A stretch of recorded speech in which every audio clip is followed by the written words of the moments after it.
All right, so you've joined us again for another deep dive, and this time we are going right into, like, the heart of it in Mary Shelley's Frankenstein. Absolutely. You guys shared with us excerpts from chapter 20. Yep. And it's here, like, in this dimly lit laboratory, right as day is turning into night, that Victor Frankenstein is kind of standing on this edge of a huge decision Yes. that's going to have, like, earth-shattering consequences. For sure.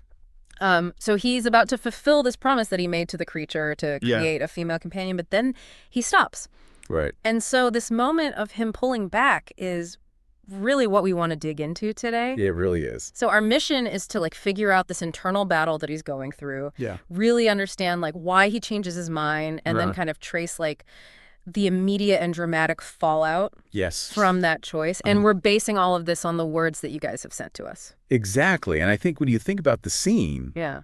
you have Victor in the lab, Yeah. and it's almost symbolic with the fading light Yeah. and the growing darkness.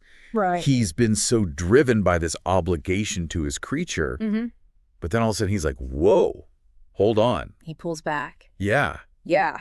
So what causes this huge moment of reconsideration for him? So yeah, let's unpack this a little bit. Yeah. So we have him in his lab, right? Yeah.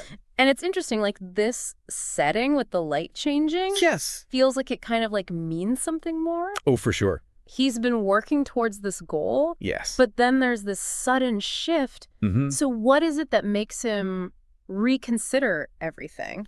Well, what's really interesting for you to consider is, like, it's the weight of his past actions Oh, yeah. that are hitting him in this moment. Right. It's like all of a sudden he's remembering what happened 3 years ago when he created the first creature. Right, yeah, under very similar circumstances. Totally, like same kind of setting. Yeah. And he says, that the result was unparalleled barbarity. Wow.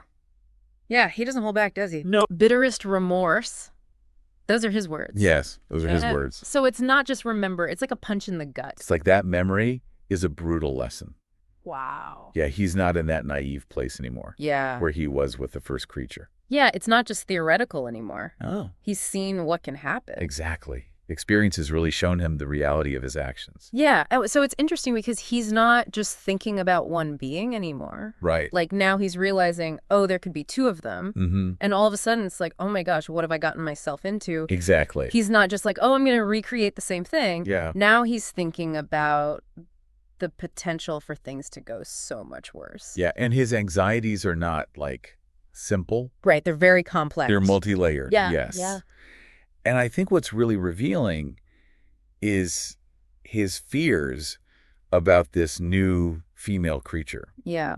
So first of all, he's terrified that she's going to be, like, Mm-hmm. even more evil than the first creature. Right, and he's already had a really bad experience with the first one. Exactly. So that's terrifying. Yeah, and think about it, the original creature, at least, Yeah. that he would avoid humans. Right. And he made that promise. He made a promise. But this new creature, she wouldn't have made any promises. Right, she would have no commitment. None whatsoever. And that's a really scary thought. It is. And it makes you think, is it their nature to be Yeah. bad, or is it their experiences that make them that way? Oh, that's a huge question. It is a huge question. Yeah. And then he also thinks about, can I even make her keep a promise that was made before she was even created? Yeah, like, did she even have a say in this? Exactly. It's this question of consent. Yeah. Right. Did you bind someone to a promise Right. that they didn't agree to? Who wasn't even there for the promise. Yeah, yeah. So it's really ethically complicated. Yeah, and then on top of that, he's thinking about Yeah. how these two creatures would even get along. It's not just a given that they'd be best friends, right? Not at all. Like, their relationship could be a whole other disaster. Oh, definitely. And that's what Victor is really worried about. Yeah. So he thinks, what if they hate each other? Oh, gosh. Yeah, because remember, the first creature hates how he looks. Right. He's so consumed by his difference. Totally. Yeah. So what if he sees another creature Yeah. that looks like him, and it just makes him hate himself even more? Oh, that would be awful. Or even worse, what if they both hate each other Yeah. and turn on each other? Oh, my gosh. This is a very real possibility. That would be a nightmare. And then there's another thought he has, which is really unsettling. Oh, gosh. What's that? What if the female creature, Yeah. she's, like, attracted to the idea of human beauty, Right. and she rejects the first creature? Oh, and then he's back to being completely alone. Exactly. He's alone and heartbroken and probably furious. Oh, that would be so sad. And then his rage would come back, and who knows what would happen then. Oh, it's just like a domino effect of bad things happening. Yeah, it's like he's looking into this potential future, and he just sees all these negative outcomes. Yeah. He's like, oh my God, I can't do this. So it's like he's realizing that he could be creating a much bigger problem than he was even trying to solve in the first place. Yes, and that leads to what I think is like the most intense consequence, Oh, God. which is that they might have children. Like reproduce and create a whole new species. Exactly. Yeah. So it's not just about these two individuals suffering alone. It's about the potential for a whole new race of beings. And he doesn't think it would go well, does he? No, he does not. Yeah. He calls them a race of devils. Wow. And he imagines them endangering all of humanity. Gosh, that's like a horror movie. It is. Yeah. And it weighs on him so heavily. Yeah. He starts to ask himself, like, do I even have the right to do this, to create this? To unleash this on the world. Yeah. Yes. To unleash this potential curse on future generations. Right. Just for my own benefit. Just because he made a promise. Yeah, or to appease this creature that he created. Yeah. I mean, it really makes you think, about the ethics of creation. Right. Like, how far do we have the right to go? Exactly. Where do we draw the line? Yeah. What are the boundaries of what we should be creating? Yeah. Are we playing God? Right. And who are we to make those decisions? So he's going through this huge mental shift. He is. Right. He even admits that before he was swayed by the monster's pleas and threats. Oh. But now he's looking at the bigger picture and he sees the potential consequences. And he's like, this promise that I made was actually really wicked. Right. It was a mistake. It was a huge mistake. Yeah. And what's really interesting is that right at this moment, the monster shows up again. Oh, gosh. Talk about bad timing. Right? So Victor's having all these thoughts. Yeah. He's wrestling with his conscience. Yeah. And he looks up. Yeah. And there at the window, illuminated by the moonlight, spooky, is the creature. Wow. And Mary Shelley really emphasizes this ghastly grin. Oh, gosh. That he has on his face. Yeah. Because he thinks Victor's about to give him what he wants. Oh, so he thinks Victor's about to keep his promise. Exactly. Oh, gosh. So you can imagine how the creature feels when he sees Victor destroy the female creature. It's just like this really creepy visual. It is. It really shows that the creature has been watching Victor. Yeah, like he's been following him. He's been following him this whole time. Oh, that's creepy. It is like a looming shadow. Yeah. Just waiting. Oh, it's giving me chills. Yeah, and so when Victor sees him, he sees malice and treachery. Wow. In the creature's face. Yeah. And that combined with all the thoughts he's been having. Yeah. It just pushes him over the edge. Yeah, like there's no going back. No. So what does he do? So he destroys the unfinished female creature. Oh my God. He tears her apart. Wow. That's intense. Yeah, it's a really violent and definitive rejection of his promise. He's desperate to stop what he sees as like this impending disaster. Right. He's like, if I create her, it's just going to be even worse. Yeah. He's thinking about the future of humanity. Exactly. Yeah. He's like, I can't be responsible for that. So as you can imagine, the monster is not happy about this. No, he's devastated. Yeah. The text describes it as a howl of devilish despair and revenge. Oh, God. It's like a primal scream. Yeah. You know, this creature just wants someone to connect with. Yeah. He wants to escape his loneliness, and he sees that being ripped away from him. Right in front of his eyes? Yeah, right in front of him. Yeah. So he's crushed. Wow. And so he leaves. He just retreats. Yeah. Wow. He leaves Victor alone to deal with the consequences of what he's done. So what does Victor do after this confrontation? He's completely overwhelmed by what just happened. Right. So he locks the lab, makes a vow to never go back to that work, and then he goes back to his apartment. Yeah. He wants to be alone. Right. But even though he's alone, he's not at peace. Right. He's tortured by thoughts Yeah. of what he's done and what might happen next. Right. He can't escape it even though he's physically alone. Exactly. Yeah. He's haunted by it. And of course he can't hide forever. No. Like this confrontation with the monster. Right. It's not over. It's far from over. Yeah. Only a few hours later, his peace is shattered. Oh, no. Yeah, he hears oars in the water. Okay. And he hears someone landing near his house. Oh, gosh. And then he hears his door opening. Oh. There he is again. The creature. The creature is back. Wow. He doesn't waste any time. Nope, he's on a mission. Yeah. And he confronts Victor. Yeah. He tells him how he journeyed all this way to find him Right. and to get the companion that he was promised. So the monster's really trying to hold Victor to that promise. He is. Yeah. But Victor, he's not giving in. Right. His perspective has totally changed. It has. He's like a completely different person now. Yeah. So how does their conversation go? So at first, the monster tries to reason with Victor. Okay. He reminds him of their agreement. Yeah. He talks about how much he's suffered Right. waiting for this companion. Yeah. But Victor's like, no way. Yeah. He's firm. He says, be gone. I do break my promise. Wow. Never will I create another like yourself equal in deformity and wickedness. Wow. He really lays it all out there. He does. Yeah. It's like he's completely rejecting everything he thought before. Right. His whole worldview has shifted. Totally. Yeah. And that's when the monster's demeanor changes. Oh, no. It gets really dark. Okay. The monster drops the nice guy act. Right. He's done with reasoning. Mm-hmm. He's just angry. Yeah. And so he reminds Victor Yeah. that he's the one in control. Oh, gosh. He says, you are my creator, but I am your master. Obey. Wow. Yeah, he's threatening Victor. Yeah. He says he's going to make Victor so miserable Mm-hmm. that he'll curse the day he was born. That's an intense threat. It is. Yeah. But Victor, he's not backing down. Really? No. He says that he's done being indecisive Okay. and that the monster's threats Yeah. are only making him more determined. Right. Like it's only pushing him further away. Exactly. Yeah. The more the monster threatens him, Mm-hmm. the more Victor's like, no, I will not do this. That's a good battle of wills. It is. Yeah. And you could feel the monster's desperation. Right. He brings up this basic human need for connection. He asks this really sad question. Oh, what does he say? He says, shall each man find a wife for his bosom, and each beast have his mate, and I be alone? Oh, wow. Yeah, that's heartbreaking. Yeah, he's totally alone. Yeah. And he's tried to connect with people, Mm-hmm. but he's only been met with rejection. Right. So you can understand why he's so angry. Yeah, and so it's from this place of pain and rejection. Exactly, Yeah. that he vows revenge. Oh, no. Yeah, it's a huge turning point. Yeah. Because now revenge is more important to him than anything else. Wow. More important than light or food. That's scary. Yeah, it's a very dark place that he's in. And this is where he delivers that famous threat, right? Nice. Yeah. It's the one that sends chills down your spine.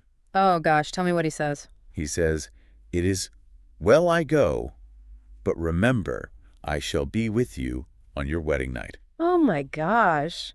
It's so chilling. Right. It's not vague at all. It's so specific. Yeah. And it's directed at Victor's future happiness. Right. At the one thing that he's looking forward to. Exactly. It's like a promise of destruction Yeah. and terror. That's terrifying. It is. Yeah. And Victor's immediate response is to try and grab him. Oh, to stop him. Yeah, but the monster's way too quick. Oh, so he gets away. He does. Yeah. He vanishes into the night. Oh, gosh. So Victor's just left there. He's left there alone. Yeah. With the echo of those words Yeah. ringing in his ears. Yeah, it's like everything has changed. It has Yeah. his wedding night, which should be a joyous occasion, Right. is now this day of dread. It's like a ticking time bomb. It is. Yeah. And it's interesting because Victor isn't really afraid for himself. Really? No, he's more worried about Elizabeth. Oh, his bride-to-be. Yeah, he doesn't want her to get hurt. Of course not. So even though he's terrified, he decides to fight. It's like, I'm not going to let the monster win. So he has this surge of protectiveness. Yes. But then what happens? As the night goes on, Yeah. his rage kind of fades. Okay. And it turns into this deep despair. Right. He's walking along the beach. Yeah. And he's looking at the sea. And it's like a barrier between him and everything else. Right. And he kind of wishes that he could stay isolated Oh. on this island forever. He just wants to escape. He does. Yeah. He doesn't want to face the world. But then he gets a letter, right? He does. From his friend Cleval. Yes. Yeah. And it's like a lifeline. Cleval wants to meet him in Perth. Okay. So it's a connection to his old life. Right. A reminder that he has friends. Yeah. And that there's a world outside of this nightmare. And so it kind of pulls him back. It does. It Yeah. gives him hope. Mm-hmm. And so he decides to leave the island. Okay. But before he goes, Yeah. he has to deal with the remains of the female creature. Oh, gosh. Yeah. Yeah, he can't just leave that behind. No, he has to confront the physical evidence Yeah. of his actions. And that's got to be really disturbing for him. It is. Yeah. The thought of touching those instruments And that body, Yeah. it just fills him with disgust. Right. It reminds him of his ambition and Yeah. how it all went wrong. Right. So he gathers up the pieces, Yeah. puts them in a basket with some stones, Okay. and he takes it out to sea. Okay. And he throws it overboard. Wow. It's like a symbolic act of getting rid of his mistakes. Of trying to erase what he's done. Exactly. Yeah. And he says that after doing this, He feels different. how... He says it's like the film has been removed from his eyes, Okay. and he's now completely resolved to never go back to that work. Right, like he's learned his lesson. He has. Yeah. The hard way. Yeah, it's so interesting how his journey off the island Yeah. is like a whole other challenge. It is. Yeah. It's almost like nature is reflecting his inner turmoil. Right, like there's this parallel between what's happening inside him Yes. and what's happening outside. Exactly. Yeah. So he's in this little boat by himself, Okay. and it's like he's trying to sneak away. He's so full of shame and guilt. He is. Yeah. He doesn't want to see anyone. Right. So he gets rid of the basket in the dark, Mm-hmm. and then he falls asleep, Oh, no. exhausted, and when he wakes up, Yeah. there's a huge storm. Oh, no. Yeah. He's lost at sea, Wow. and he thinks he's going to die. Oh, gosh. And his thoughts go to Elizabeth and his father and Cleval. Right, the people he loves. Yeah, the people that the monster is threatening. And he's so far away. He's helpless. Yeah. But then Yeah. the storm calms down, Okay. and he sees land. Oh, thank goodness. Right? He's so relieved. Yeah. The text talks about this clinging love we have of life, and it's so true. Yeah. Like when you're facing death, Yeah. you realize how much you want to live. So he makes it to shore. He does. Yeah. And he sees signs of people. Okay. So he's not completely alone. No, he's back in civilization. Yeah. He's safe. For now, at least. Yeah. So he arrives in this Irish town, Yeah. but it doesn't go as he expects. No, it's really strange. Yeah. Like he's expecting a warm welcome. Right. He's exhausted. He's been through so much. Yeah. But instead, people are whispering. Oh, no. Yeah. They're looking at him strangely. Like they're suspicious. Yeah, they're uneasy. Yeah. And when he asks what town he's in, Mm-hmm. someone tells him, it is the custom of the Irish to hate villains. Oh, my gosh. Yeah, it's a very ominous welcome. Right? Like it's foreshadowing something bad. Yeah, it is. So he has this horrible feeling. Yeah, and then things get even worse. Oh, no. Yeah, this guy comes up to him Yeah. and tells him that he has to go see the magistrate Oh, why? because a gentleman was murdered the night before, Oh, my gosh. and they think Victor might be involved. Oh, no. Yeah, so Victor's shocked. Encouraged. He's like, wait, I just got here. Yeah. I didn't kill anyone, Right. but they don't believe him. So they take him to the magistrate. Yeah, Even though he's exhausted and hungry. yeah, he's in bad shape, Right. but they don't care. So the chapter ends with this feeling of impending doom.